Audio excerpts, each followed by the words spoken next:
বর্তমান সরকার দুর্নীতির বিরুদ্ধে স্পষ্ট অবস্থান গ্রহণ করেছে। আমাদের সকল উপদেষ্টা দ্রুততম সময়ের মধ্যে তাদের সম্পদের বিবরণ প্রকাশ করবেন।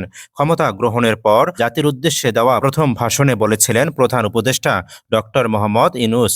এরপর প্রায় ১.৫ বছর পেরিয়ে গেছে, শেষ হতে চলেছে অন্তর্বর্তী সরকারের মেয়াদকাল, কিন্তু এখনও প্রকাশ করা হয়নি উপদেষ্টাদের কারো সম্পদের তথ্য বিবরণ।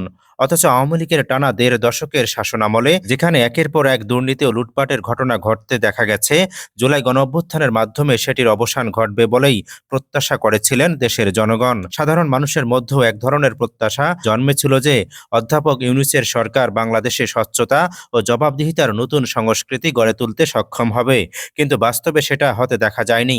উল্টো একাধিক উপদেষ্টা, তাদের পরিবারের সদস্য এবং ব্যক্তিগত কর্মকর্তাদের বিরুদ্ধে অনিয়ম, দুর্নীতি ও ক্ষমতার অপব্যবহারের নানাবিধ অভিযোগ উঠতে দেখা গেছে। এটা খুবই দুঃখজনক। যারা জবাবদিহিতার নতুন দৃষ্টান্ত স্থাপনের প্রতিশ্রুতি দিয়ে ক্ষমতায় বসেছিলেন, তাদের কাছ থেকে এ ধরনের অস্বচ্ছ কর্মকাণ্ড দেশবাসী মোটেও প্রত্যাশা করেনি। বিবিসি বাংলাকে এভাবেই বললেন দুর্নীতি বিরোধী বেসরকারি প্রতিষ্ঠান ট্রান্সপারেন্সি ইন্টারন্যাশনাল টিআইবির নির্বাহী পরিচালক ডক্টর ইফতেখারুজ্জামান। স্বচ্ছতার নজির স্থাপনে অন্তর্বর্তী সরকারের এই ব্যর্থতা আগামীর বাংলাদেশে নেতিবাচক প্রভাব রাখবে বলে মনে করছেন অনেকেই। বাংলাদেশের বিশিষ্ট অর্থনীতিবিদ ডক্টর দেবপ্রিয় ভট্টাচার্য বললেন, এরকম একটি অরাজনৈতিক সরকার যেখানে বিশিষ্ট জনেরা সরকারের ভিতরে রয়েছেন, তারা যখন জনগণের কাছে প্রতিশ্রুতি দেওয়ার পরও নিজেদের সম্পদের তথ্য প্রকাশ না করে আগামী দিনে রাজনৈতিক সরকারের জন্য একটা খারাপ উদাহরণ সৃষ্টি করলেন।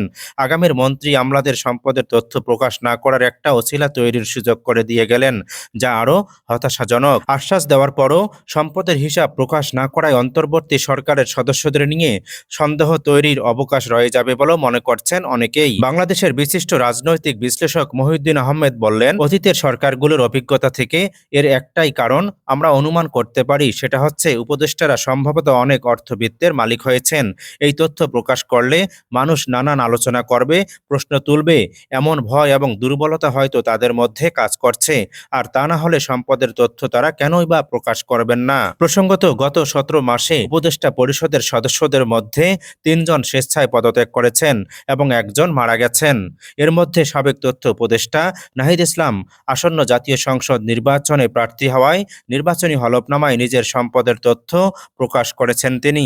বাকিদের সম্পদের তথ্য এখনও আড়ালেই রয়ে গেছে। প্রধান উপদেষ্টার প্রতিশ্রুতির ধারাবাহিকতায় ২০২৪ সালের ১ অক্টোবর উপদেষ্টাদের আয় ও সম্পদ বিবরণীর বিষয়ে একটি নীতিমালা প্রজ্ঞাপন আকারে প্রকাশ করেছিল অন্তর্বর্তীকালীন সরকার।